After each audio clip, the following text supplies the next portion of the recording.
আসসালামু আলাইকুম, নূরজাহানস কুকিং রুমে সবাইকে স্বাগতম। এখন তো বর্ষাকাল, বিকালে বৃষ্টির দিনে এই রেসিপিটা খেতে খুব ভালো লাগে। আমি আজকে দেখাবো খুব সহজভাবে পেঁয়াজুটা বানানো। আমি এখানে 500 গ্রাম পেঁয়াজ নিয়েছি, নিয়ে এগুলোর ছোট ছোট করে কুচি করে নিয়েছি। এখন আমি একটা বলে এগুলোর পেঁয়াজগুলো নিয়ে নেব। সাধারণত আমরা পেঁয়াজও খাই ডাউল দিয়ে, কিন্তু অরিজিনাল পেঁয়াজও বানাইতে হয় শুধু পেঁয়াজ দিয়ে।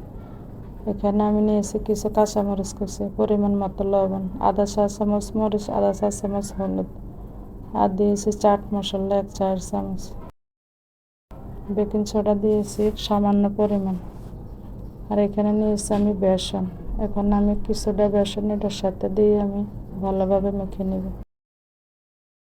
আমরা পেঁয়াজও খাই ডাউল দিয়ে, আসলে এটাই অরিজিনাল পেঁয়াজ, যেটা পেঁয়াজ দিয়ে বানানো হয়। একবার বাড়িতে বানিয়ে খেয়ে দেখবেন, অনেক মজা। আর এখন তো পেঁয়াজের দাম কম। এগুলোর আমি ভালোভাবে মাখিয়ে নেব। কোনো পানি দিবেন না, মাখতে মাখতে আমি যখন দেখবো একটু আটালো না হয়, আমি সামান্য একটু পানি দেব।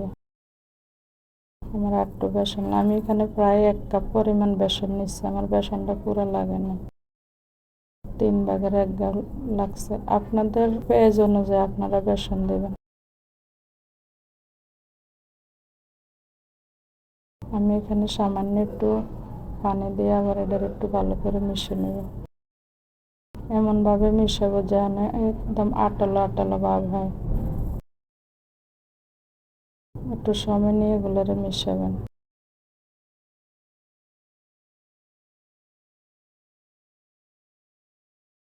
এই যে দেখুন আমি মিশাইছি, মিশানোর পরে আমার এই যেরকম হয়েছে, পেঁয়াজের শেপটা আসলে মনে করবেন হয়ে গেছে।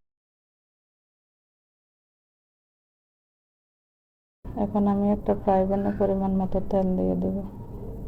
আমার তেলটা গরম হয়ে গেছে, আমি এখন আস্তে আস্তে পেঁয়াজের শেপ এগুলোরে দিয়ে দেব। আপনারা চাইলে 4 কোনাকে করতে পারেন, আবার চাইলে গোল গোল করে করতে পারেন।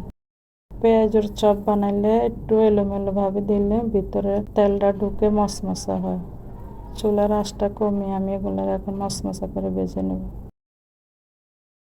পেঁয়াজের তো অনেক রকম খেয়েছেন, এইভাবে একবার বানিয়ে খেয়ে দেখবেন। আর ভালো লাগলে আমাকে কমেন্টে জানাবেন, শেয়ার করবেন, আমার চ্যানেলটাকে সাবস্ক্রাইব করে আমার পাশে থাকবেন। আমার 1 পিঠ হয়ে গেছে, এখন আমি আর 1 পিঠ উল্টে দেবো এগুলো। চুলার আঁচটা যদি বাড়িয়ে দেন নিচে দিয়ে পুড়ে যাবে, মশমশা হবে না। একটু উল্টে পাল্টে ভালো করে ভাজবেন, লাল লাল করে, যেন মশমশা হয়।